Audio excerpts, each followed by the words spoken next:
More outcries from election observer groups continue to trail the conduct of the just concluded Osun state governorship polls. The latest is coming from Election Monitor, an accredited observer group by the Independent National Electoral Commission, INEC, calling for a thorough investigation into the circumstances that led to the conduct of a rerun. Presenting the Election Monitor's report on the Osun elections, the national coordinator of the group described the rerun as lacking any form of electoral credibility, as it was marred by violence and political thuggery. Since only 353 votes separated the first place PDP and second place APC candidates after the first ballot, the ultimate credibility of the entire election hinged significantly on the conduct of the rerun election, which held on Thursday, 27th September 2018. The Osun governorship rerun election was marred by voter intimidation and harassment, violence and unlawful arrest of duly accredited election observers and journalists. It is not possible to know the true outcome of the election when so many voters were denied their fundamental civic rights of franchise. In conclusion, Election Monitor is of the opinion that the Osun 2018 governorship election was not credible to the extent that voters who could have influenced the election outcome were prevented from casting their votes. Election Monitor is recommending that there should be a more stringent procedure for authenticating cancellations.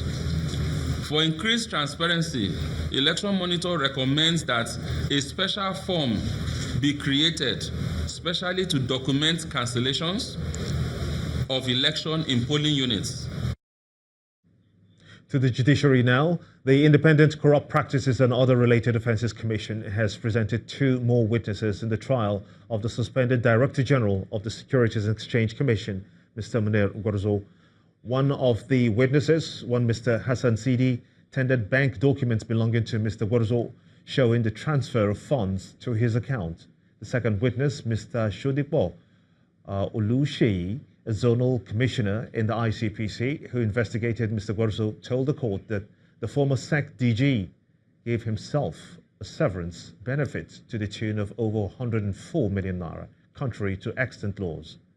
The trial has been adjourned to November the 20th to enable Mr. Gwarzo's counsel cross-examine the second witness. The Ogun State Governor, Ibukunle Amosu, has asked residents of the state to be calm, law-abiding and prayerful in the face of the ongoing impasse trailing the outcome of the governorship primary. In a statement, the governor expressed his appreciation to party members and supporters for their show of loyalty, saying that Ogun State will come out of the impasse stronger, victorious and far more united. He said, quote, "I am in no doubt that come 29th of May 2019, the Almighty God will make Mr. President triumph and ensure that I hand over the reins of governance of our great state to the popular choice of the majority of our people, Honorable Abdul Kabir Adekunle Akinlade." The governor reaffirmed that he described what he describes as his unwavering commitment and total support for the mandate freely and expressly given to Honorable Akinlade. From political litigation to infrastructure now, the Minister of Power, Works and Housing, Babatunde Raji Fashola, is insisting that the country's power supply has improved tremendously across the country from 2015. It is against this backdrop that this next report takes a look at the current electricity capacity and distribution. If you calculate between 2015 and 2018, from 4,000 to 7,000, we're averaging about 1,000 megawatt per year in incremental energy. Transmission has improved to 7,000. That's about 2,000 megawatt transmission capacity added. Now, I say that by these numbers alone, we have moved the needle forward. The Minister of Power, Works and Housing, Mr. Babatunde Raji Fashola, giving an update to members of the business community in Lagos on the power supply situation in the country, raising hope of improved capacity in the sector. Nigeria, with a population of over 180 million people, is said to have one of the lowest rates of net electricity generation per capita in the world, estimated at 45%, leaving approximately 93 million people in the country without access to electricity. Power generation falls short of demand, resulting in blackouts, load shedding, and a reliance on generators for electricity supply.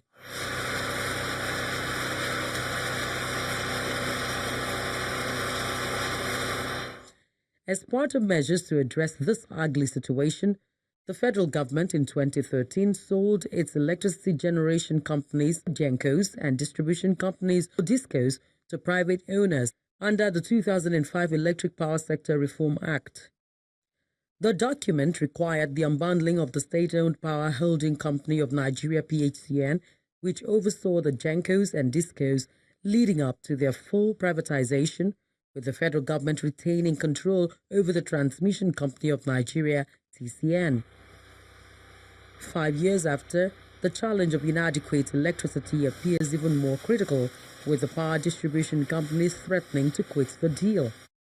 The average Nigerian doesn't feel that power sector is improved. They don't have sufficient, they don't have electricity, enough electricity to think that they should be paying more. That's the problem within at the moment. That's why we've got various regulations, regulatory regimes that speak to mini grids, that speak to eligible customers. A lot of companies are looking to do solar home systems, they're looking to do off-grid power. So it's not all centralized, it's not all the national grid. There's off-grid power, which is obviously will be more expensive because the economics of scale.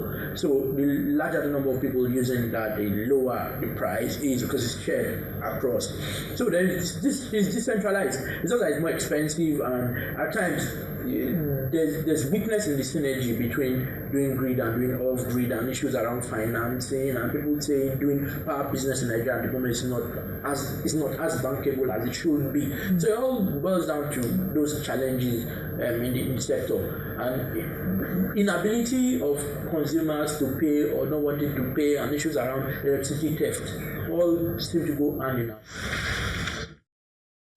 The federal government has had to intervene to address the concerns of the private operators in the sector, the latest being the injection of 72 billion naira to be managed by the TCN and enable the DISCOs upgrade their operations to meet the needs of consumers in the country.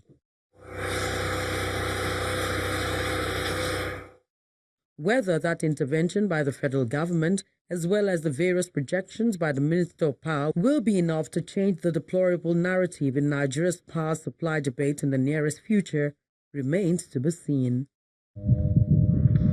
Welcome back. As promised, concerning the power sector and electricity distribution, let's look at that further. And I'm now being joined on the news at 10 by an energy expert and the Managing Director and CEO of Computer Control System Technology Limited, Arthur Usiago. I want to thank you so much indeed for joining us on the news at 10. What is your assessment of the power supply situation in the country since 2015, which seems to be the point at which the current Minister of Power, Mr. Raji Fashola, has been speaking very glowingly about?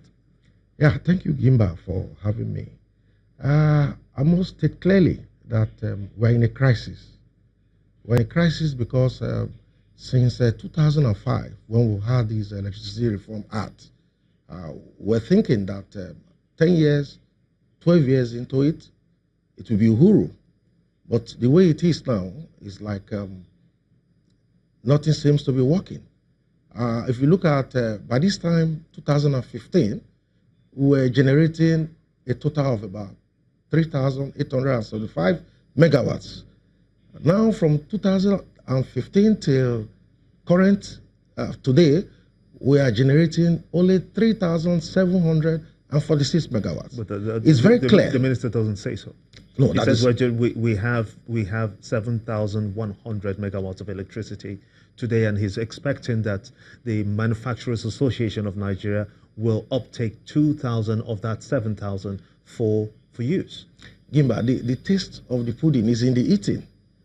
You and I know that as we stand today, the electricity situation in the country is still the same way it has been in the last 4 years, 5 years, 6 years. There is no improvement. You see, you can generate 7,000 megawatts, but where is the grid to convey this power to the discos? As I said, currently we're on 3,746. So what has happened between 2015 and 2018? Even if you have 7,000 megawatts in the pipeline, but we are not seeing it. Current generation today, as it stands, as a Wednesday, is 3,746 megawatts. So where the power is not just there. I am saying it's a crisis because the expectation is that with all the things we've put into the reform and all the money that we've actually planned into power sector, one will be expecting that by now we should be generating more than 14, 16, 18,000 megawatts. And we should be able to have up to 18 to 22 hours electricity. But that is not available. So at some point it was a big controversy, and then the government had to inject about 70 billion naira into the sector when discos threatened that they will pull out of that deal.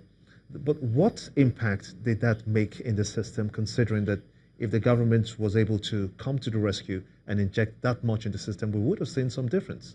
See, Gimba, we cannot be doing the same thing and be expecting different results. It's not possible. Now, we as a country, we are running a mono-grid system. Nigeria is a very, very large country. We need to decentralize our grid so that we can run a kind of a microgrid system to be able to put this country in a right footing. For example, there is nothing wrong for you to break up Lagos from the national grid and create a microgrid system for Lagos. You solve Lagos' problem, you have solved about 50 to 60% of the electricity requirements of this country. If you run a monogrid system like we are running, and you are pumping money into the system with all the turbulence, with all the losses, we're talking about a grid network spanning thousands of kilometers. It's not going to work. We've been saying this for many years, and we are still doing the same thing, expecting to have different results. It's not possible. We need to quickly decentralize our grid system. 2, we need to look at the embedded option of electricity generation. If we do this, we'll be able to localize electricity generation and free the grid system for other areas. In that case, it becomes easier to manage. That's a good place. But with the system we are running now, continue running this system on a monogrid system, there's no way we are going to get out of the woods. That's a good place to let it rest. Thank you so much indeed for talking to me here on the News at 10. Thank you, Gilbert, for having me. In the meantime, at least 55 persons have been killed during a communal clash at a market in Kasuan Magani village in Kaduna State. The state governor, Mr. Nasir El-Rufai, confirmed the figure to reporters on Friday when he visited the scene of the incident. The clash, which left several others injured, broke out on Thursday after some youths attacked the market in Kajuru village, a local government area of the state. The state government has imposed a curfew in the area, while security agencies were already making efforts to restore calm in the village. The governor added that he has instructed relevant authorities to ensure that the culprits are arrested and brought to justice. This country belongs to all of us. This state belongs to all of us. No one is going to chase anyone away. So you must learn to live with everyone in peace and justice. What is happening here is totally unacceptable, and I have charged the security agencies and the authorities here, local and traditional authorities, to ensure that everyone connected with this, whether as participant or instigator or even watching while it is going on, is apprehended and prosecuted.